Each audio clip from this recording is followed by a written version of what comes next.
Paz do Senhor, meus irmãos, tudo bem? Quero deixar como edificação e dar continuidade no segundo nível da parábola que a gente está falando. A gente já falou sobre a introdução, começamos na introdução, falamos do primeiro nível. Hoje a gente vai estar falando sobre o segundo nível. Também quero estar falando com você que ainda não é inscrito no meu canal. Você venha se inscrever, você possa ser edificado. Eu sempre posto aqui, sempre coloco vídeos de reflexões da vida, vídeos sobre a palavra de Deus, e quero dar continuidade na parábola do semeador. Você que não viu os dois vídeos anteriores, está como título a introdução da parábola do semeador, 4 níveis de relacionamento com Deus, introdução, aí depois vem 4 níveis de relacionamento com Deus, aí vem o primeiro nível entre parênteses. Amém? Você possa ser edificado. A gente vai estar lendo Mateus capítulo 13, versículo 5, diz bem assim: e outra parte caiu em pedregais, onde não havia terra bastante, e logo nasceu, porque não tinha terra funda. Mas indo o sol, queimou-se e secou-se, porque não tinha raiz. Aqui é interessante, irmãos, porque aqui vai falar, como o próprio texto falou aqui, que a terra não era funda. E a gente falou no primeiro nível que toda vez quando fala da semente é a palavra, quando fala de terra ou caminho é o coração. Quando Jesus estava falando aqui na parábola. E aqui, nesse versículo 5, está falando aqui que esse coração, a terra dele, estava cheia de pedras. Esse coração aqui já estava ocupado, cheio de pedra. Se a gente for ler quando Jesus fala ali da parábola para os discípulos, ele fala bem assim no versículo 20, no mesmo capítulo, se você for ler: porém o que foi semeado em pedregais é o que ouve a palavra e logo recebe com alegria, mas não tem raiz em si mesmo, mas é de pouca duração, e chegada a angústia e perseguição por causa da palavra, logo se ofende.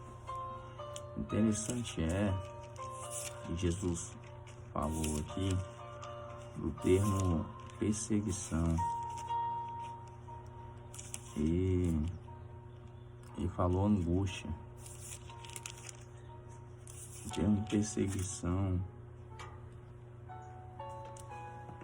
é perca, angústia é dor. Perseguição no sentido de que, exemplo, a gente vai estar lendo aqui Mateus capítulo 19, que fala sobre o jovem rico, mas a gente dá continuidade. Perseguição no sentido de que, perseguição no sentido da nossa vontade. Muitas das vezes as pessoas não vão entender quando a gente iniciar um relacionamento com Deus, e muitas das vezes a gente vai ser perseguido. A própria palavra de Deus fala, Jesus foi perseguido, a gente vai ser perseguido por causa do Evangelho, mas todavia a gente vai ser recompensado também. Mas eu vou estar lendo aqui, para que não fique só nas minhas palavras, Mateus capítulo 19, a partir do versículo 16, diz bem assim: e eis que aproximando dele um jovem disse: bom mestre, que bem farei para conseguir a vida eterna? E ele disse: por que me chamas bons? Não há bom senão um só, que é Deus. Se queres, porém, entrar na vida, guarda os mandamentos. Disse ele: quais? E Jesus disse: não matarás, não cometerás adultério, não furtarás, não dirás falso testemunho, honra teu pai e tua mãe, amarás o teu próximo como a ti mesmo. E disse, aí versículo 20, disse o jovem: tudo isso tenho guardado desde a minha mocidade, que me falta ainda? Disse-lhe Jesus: se queres ser perfeito, vai e vende tudo que tens, dá aos pobres, e terá um tesouro no céu, e vem e segue-me. Versículo 22, e o jovem, ouvindo essa palavra, retirou-se triste, porque possuía muitas propriedades. Olha que interessante. Esse jovem aqui, ele viu Jesus, se a gente for ler aqui antes, ele viu Jesus pregando, ele viu Jesus falando com as crianças. O texto vai dizer bem assim, que após Jesus falar com a multidão, as crianças veio correndo, veio ao encontro dele. Os discípulos foi afastar as crianças. E na cabeça dos discípulos, as crianças iam estar perturbando Jesus. Pelo contrário, Jesus gostava de crianças.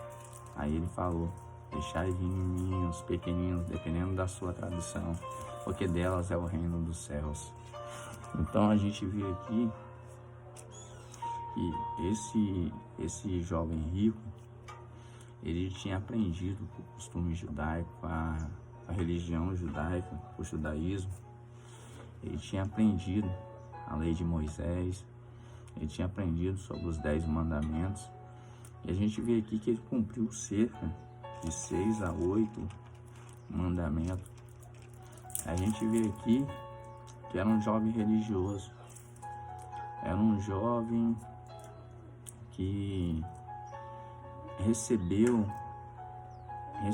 a semente, porque a lei de Moisés, a Torá, também a semente faz parte da palavra do Senhor.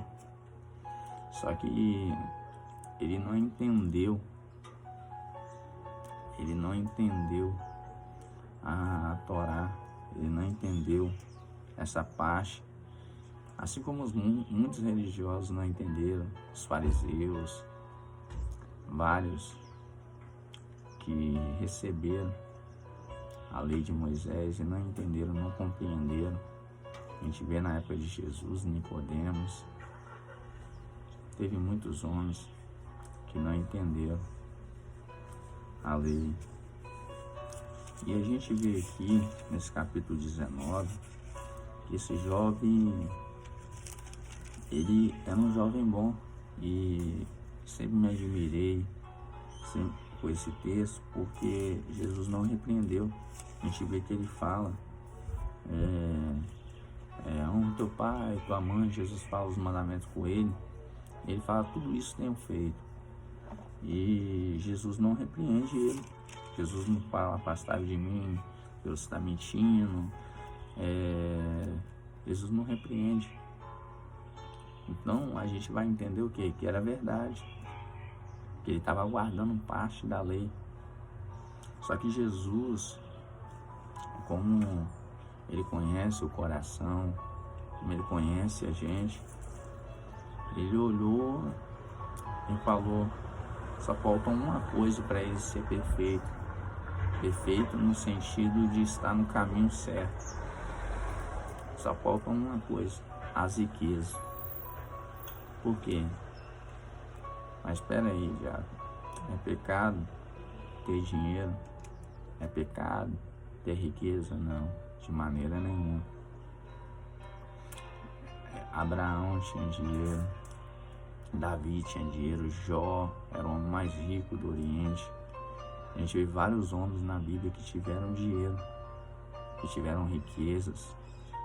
Salomão, mas Salomão teve os seus momentos de queda. Sim, Salomão teve seus momentos de queda, mas não foi por causa do dinheiro, foi por causa das suas esposas. A Bíblia não fala que foi por causa da riqueza que ele tinha. Então a gente vê que vários homens de Deus que tiveram um relacionamento profundo com Deus tiveram riquezas, tiveram bens. Porém, a grande diferença é que os bens não tiveram eles. O dinheiro não tinha eles, era eles que tinham o dinheiro. mas o dinheiro não tinha eles. As riquezas não tinham eles, eram eles que tinham as riquezas. Essa é a grande diferença. Mas e aquele texto quando Jesus fala que é muito difícil um rico entrar no céu? Se a gente for olhar ali o que Jesus estava falando, inclusive é até em outro evangelho, e é até desse jovem rico, justamente disso. Por quê? Porque a riqueza que tinha ele. Por quê? Porque para ele a salvação, a rocha inabalável que é Jesus, a segurança, o porto seguro dele, e para a gente é Deus, para a gente é Jesus. Para ele era a riqueza dele, era o dinheiro dele.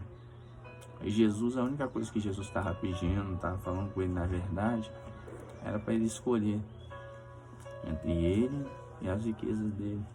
Jesus não queria que ele tirasse, que ele perdesse o que ele tinha. É aí que entra o termo perseguição, angústia, que a gente tem a opção, que quando a gente aceita Jesus, quando a gente começa a ter um relacionamento com Deus, a gente vai ter muitas percas. Não se engana não, essa falsa religião que diz, vem para Jesus, que você vai só ganhar, que você não vai perder. Você vai perder muitas coisas. Para você ter Deus, para você ter um relacionamento com Deus, você vai perder muitas coisas aos nossos olhos, claro. Mas lá na frente você vai ver que você ganhou muito. Amém?